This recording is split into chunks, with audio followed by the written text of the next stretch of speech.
Las guerras han existido desde que el mundo es mundo, y en ellas el hombre ha derrochado todo su ingenio e imaginación para desarrollar la tecnología y la estrategia necesarias para derrotar al enemigo. Las guerras han sido el reflejo de la sociedad que las desató, las alimentó y que posteriormente las sufrió.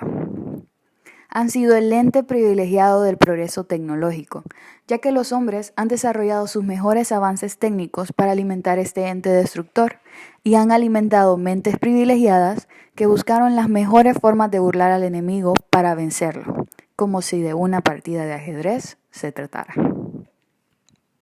Existen constancias arqueológicas de que los hombres del Paleolítico y del Neolítico luchaban y libraban batallas.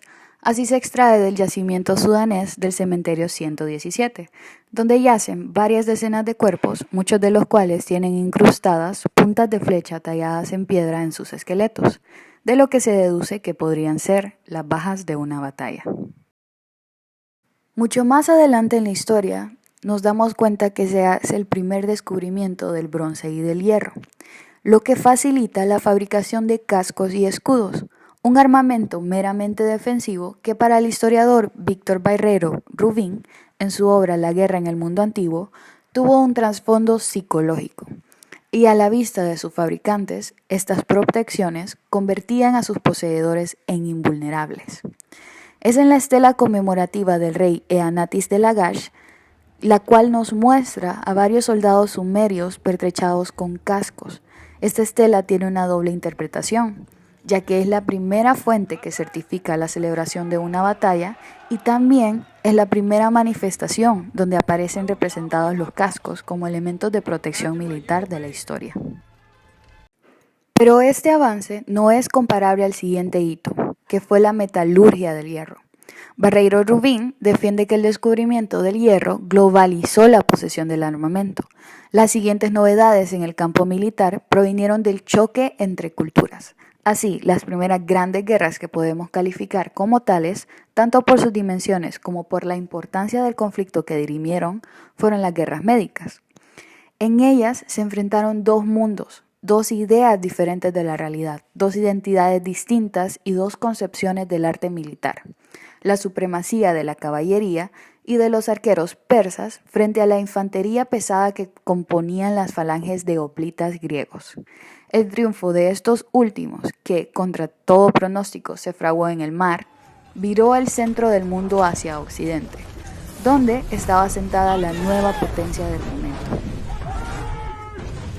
Pero la historia ha mostrado que toda potencia hegemónica tiene su antítesis, un poder que compite con el hegemónico por la supremacía y que acaba por hacerle competencia, enfrentarse a la primera y derribarla. Es así como seguimos muchos siglos adelante hasta el siguiente hito, que es la pólvora. El descubrimiento definitivo, ya que dio un giro copernicano en la concepción del arte militar. Los bizantinos, sus introductores en Europa, utilizaron dicho armamento para evitar que los musulmanes invadieran su imperio durante varios siglos.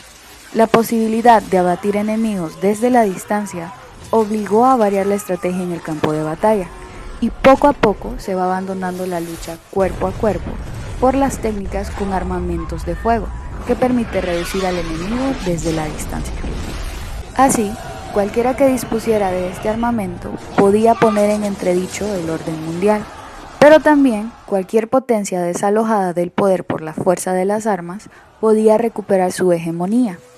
Y esto fue lo que ocurrió en toda la Edad Moderna, donde la hegemonía fue cambiando de bando por el acontecer de los tiempos. Lo vemos en España, en Francia, en Inglaterra, en el Imperio Otomano, sin que su caída significara el fin de estos estados. El propio Napoleón era un estratega de primer orden. Sus ambiciones expansionistas provocaron los conflictos armados de comienzos del siglo XIX y sus campañas militares han sido el objeto de estudio de eruditos militares, ya que sus proyectos bélicos se enfrentaron a problemas militares y de estrategia que seguían vigentes en pleno siglo XX con las dos guerras mundiales.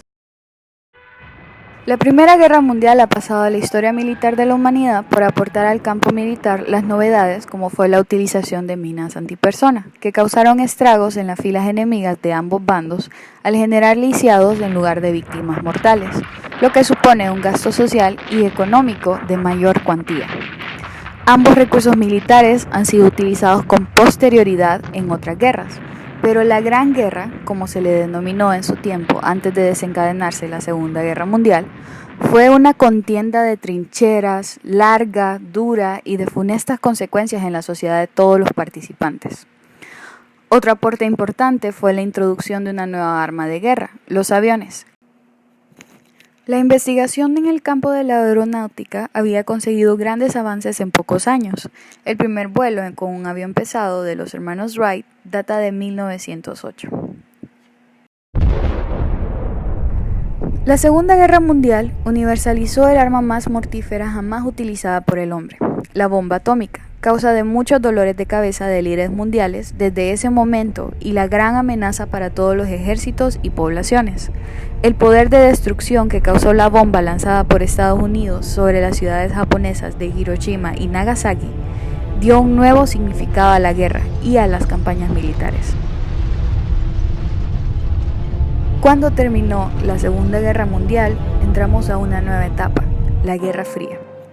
El miedo a un nuevo enfrentamiento entre dos superpotencias que desencadenara un bombardeo nuclear hizo temer el enfrentamiento directo entre las cabezas de los dos grandes bloques, esto es, Estados Unidos y la Unión Soviética. Por ello se bautizó a este periodo como Guerra Fría, para explicar un escenario donde había un enfrentamiento entre dos potencias y dos formas de entender el mundo, pero que no acababan de chocar directamente, sino que lo hacían en escenarios secundarios o en una guerra de alianzas con terceros países, arrastrados a la sobra de estas superpotencias en muchas ocasiones. Con estas características destacan conflictos como la Guerra de Corea, la Guerra de Vietnam, y donde intervino directamente el ejército de Estados Unidos, o la invasión de Afganistán, donde hizo lo propio el soviético. En la guerra de Vietnam se enfrentaron directamente los dos bloques en una guerra cruel y sin cuartel, donde la guerra bacteriológica se ganó un dramático protagonismo con las bombas de napalm que aniquilaron grandes masas de población y desfiguraron de por vida a los supervivientes. La caída del muro de Berlín dio fin a la caída de la política de bloques. La última problemática que se ha desarrollado es la guerra contra el terrorismo. Con la caída del bloque soviético y el fin de la Guerra Fría, el mundo no ha dejado de vivir nuevos conflictos. Los expertos militares prevén un nuevo cambio en las estrategias bélicas con la proliferación de atentados terroristas con múltiples víctimas.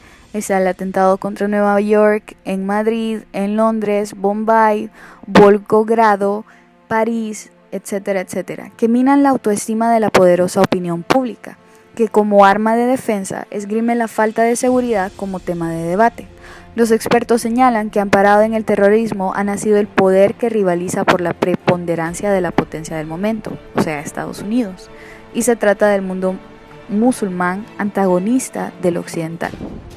El entorno islámico radical ha logrado trasladar el campo de batalla de Afganistán, Libia, Siria e Irak al seno de los países antagonistas, los occidentales, pero también los islámicos, que se oponen a su visión extrema del Islam. Por eso, muchos líderes mundiales califican la amenaza yihadista y salafista como amenaza global. La historia de fines de siglo permite visualizar dos tendencias bien marcadas en la evolución de los conflictos. Por un lado, las simetrías tecnológicas resultan decisivas en su definición. El conflicto armado internacional en que participan las potencias de primer orden estará caracterizado por la precisión quirúrgica de sus operaciones militares. Y no hace falta decir que los países con una economía sólida y avanzada que invirtieron grandes capitales en la tecnología son actualmente los que poseen los mayores avances científicos y tecnológicos, como viajes espaciales, avances médicos y armamento.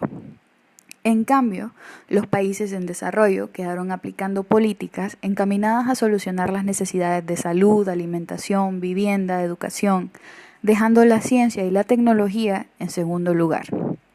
El desarrollo científico está muy relacionado con la pobreza en el mundo. Si bien es cierto, en el siglo XX la ciencia avanzó con mayor rapidez, también es cierto que no lo hizo por igual en todo el mundo.